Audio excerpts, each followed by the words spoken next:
I'd like to give a shout out. Ready? Hello, TNAasylum.com. Big props, much love, much respect. Turn off the music. All right. Anyway, thanks. Thank you. Thanks for the good work. You're doing the Lord's work, not just wrestling, the Lord's work. Talon's gonna love that. Thanks. Yeah. All right. Take care.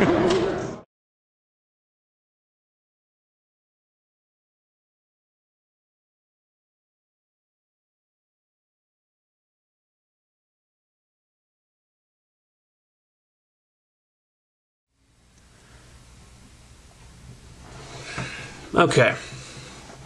There was a problem with this show, and I was pretty disappointed because they stayed away from this for the last 2 weeks, but I guess since the holidays are over, it's back to business as usual. I don't know how many times I've said this. TNA, you got too much goddamn stuff going on. The second the show started, I knew this was going to be a problem. They do the last week recap thing, they go to the show, and the very first thing we see is Immortal walking down to the ring in mid-entrance. Every time the writers try to cram too much stuff into Impact, the wrestlers' entrances are the first things to go. And it didn't stop there either. Other entrances were cut for time too, matches were too short. You could tell certain parts were heavily edited where the production team cut away very quickly. TNA does this constantly, and it's never a good thing. They even had to cut parts out of the show because they were so pressed for time. Desmond Wolfe made his return to the show in the spoilers, but they had to cut that part out. AJ runs out to attack Doug Williams, and before AJ can even finish beating the guy down, bam, they cut to something else. I don't know about you, but that pissed me off. It's the same damn problem that TNA have over and over and over again. They try to do too much in one show, and the end result is that nothing stands out. By extension of that, let's talk about Immortal. The opening segment highlighted just perfectly the huge problem with this faction. There's too many damn people in it. They come out to the ring for a promo, and who do I see? I see Bischoff. I see Flair. I see AJ, Kazarian, Beer Money, Abyss, Jarrett, Terry, Gunner, Murphy, and that's not even the whole group. Hogan's off having more back surgeries, and Jeff Hardy, despite being the world champion, barely even shows up most weeks. This faction is too big. Way too fucking big. And this is exactly why it was a mistake to put Immortal and Fortune together. When Fortune came out on that first night after Bound for Glory, the crowd went nuts for them. They were chanting, "Fortune! Fortune!" The fans totally wanted to cheer these guys. Fortune should have turned face and feuded against Immortal, but instead, you put both factions together just for the sake of doing another pointless swerve, and now it's not even a faction anymore. It's just a huge schmoz of bodies. Nobody gets to stand out in this group. The only time anyone stands out is when they leave the group, like Morgan, Williams, and now possibly AJ. There's entirely too many people in this thing, and it's not doing anything for any of them. It's done nothing for any of the Fortune guys, except maybe Kaz. Not that Kaz has been spotlighted in any major way, he hasn't. But before he joined Fortune, his character had no direction, and now he gets somewhat consistent screen time, and for him that was a step up from what he was doing before. But still, he's on screen for maybe 8 minutes, and Jeff Jarrett is there for about 3 times that. And AJ? How does AJ Styles benefit from being lumped in a group with 12 other people? How do Beer Money benefit from standing silently in the background while Eric Bischoff cuts a 20-minute promo every week? How does Abyss get to stand out as the group's enforcer when they bring in Gunner, Murphy, and Rob Terry to do the same damn thing? They don't. In fact, I would argue that since this Immortal Fortune merger, almost all of these guys have actually been de-pushed because there's too many people in the group to feature all the time. I mean, hell, look at Abyss. Was Abyss more visible on the show before or after he joined Immortal? Now, there is a very easy way to fix this. TNA won't do it because it would make sense, and TNA don't like doing things that make sense, but it's an easy fix. First, you tell Hogan to stay off TV permanently. He's not drawing ratings anymore, so he's got no reason to be there. Then, you take Bischoff off TV because he's hogging way too much of the spotlight. Then, you get rid of Jeff Jarrett, you get rid of Gunner and Murphy, you get rid of Rob Terry. This way, Immortal is Jeff Hardy, Fortune, and Abyss.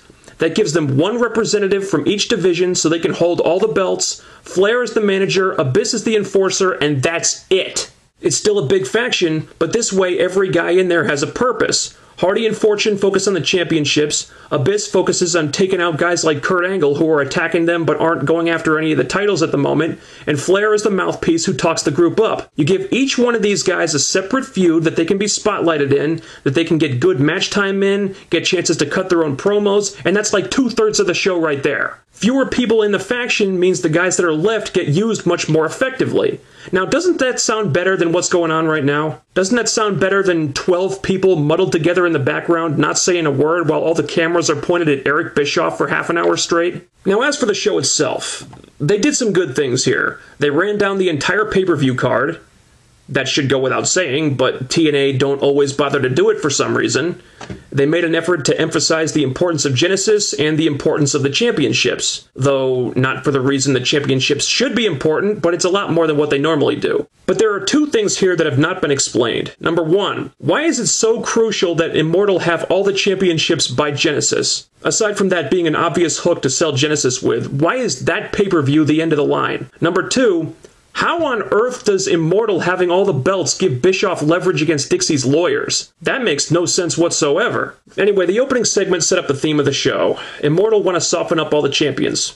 Okay, cool. Those respective segments were hit and miss. The tag title segment was easily the best. AJ and Kazarian versus the Motor City Machine Guns. They have a good match, although it was too short. The Guns go over, pinning AJ, so they look strong. Then Beer Money come out to beat them down. They hyped Motor City Beer Money at the pay-per-view, and they advanced AJ's storyline with Bischoff. This was a good segment, but the match needed more time. The TV title segment was Doug Williams versus Rob Terry, where AJ attacks Doug Williams and causes a DQ almost immediately. And that was just fine with me, because I don't think even Doug Williams could carry Rob Terry to a good match. But if TNA have to go this far to hide the fact that Terry can't wrestle, why the hell are they even using him? Beats the hell out of me. The X Division segment was the one hurt most by the lack of time available. Abyss is supposed to soften up Jay Lethal for Kazarian. They wrestle for 2 or 3 minutes, and then Lethal gets predictably buried.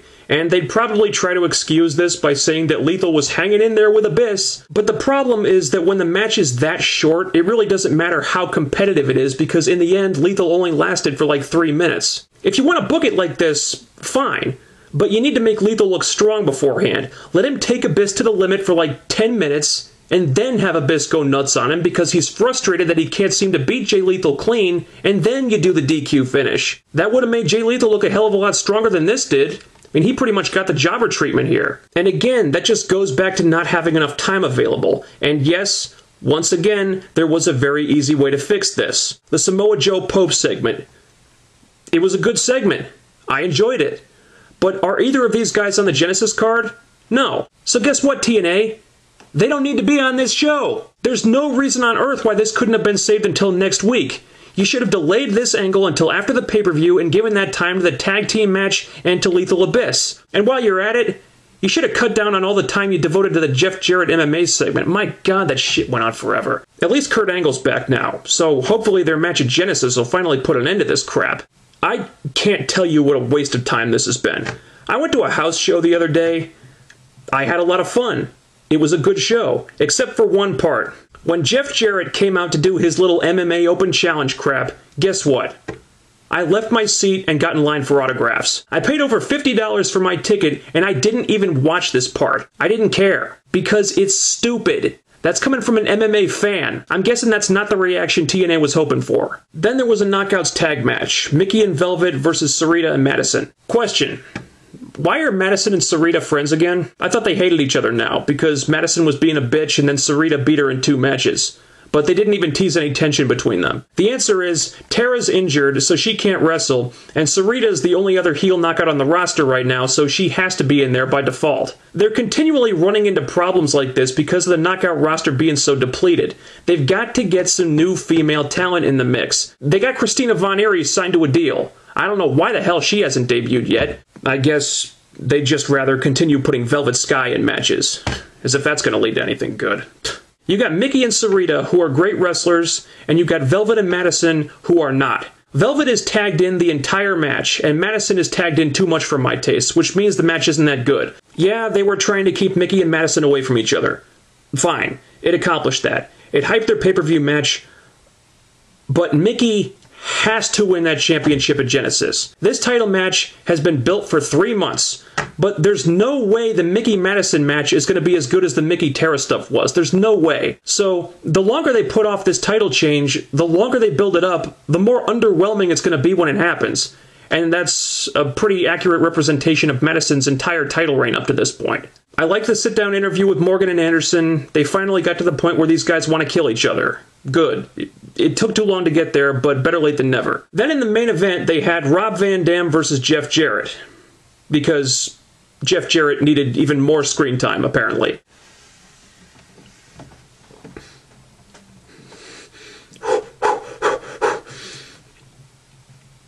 And it was a no DQ match.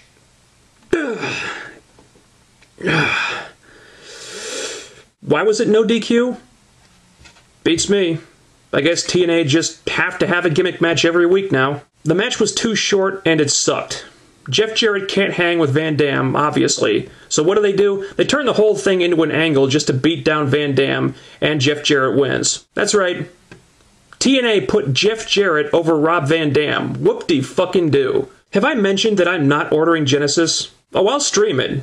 The tag team, TV, and X Division title matches should be great, but those are the only matches on this pay-per-view that I give a shit about. Now, Morgan Anderson might be decent if they don't overbook it too much, which I'm sure they will, but that's not a ringing endorsement for Genesis at all. The 3D match I don't care about. With Angle, Jarrett, and Mickey Madison, all I care about is that Angle and Mickey go over. Van Dam's mystery opponent? Maybe it'll be Matt Hardy, maybe it won't, I don't know. But signing more WWE people is the last thing this company needs to do right now. But there should be at least 3 great matches on there, so enjoy Genesis if you plan on watching it. I'll be back in a few days. Later.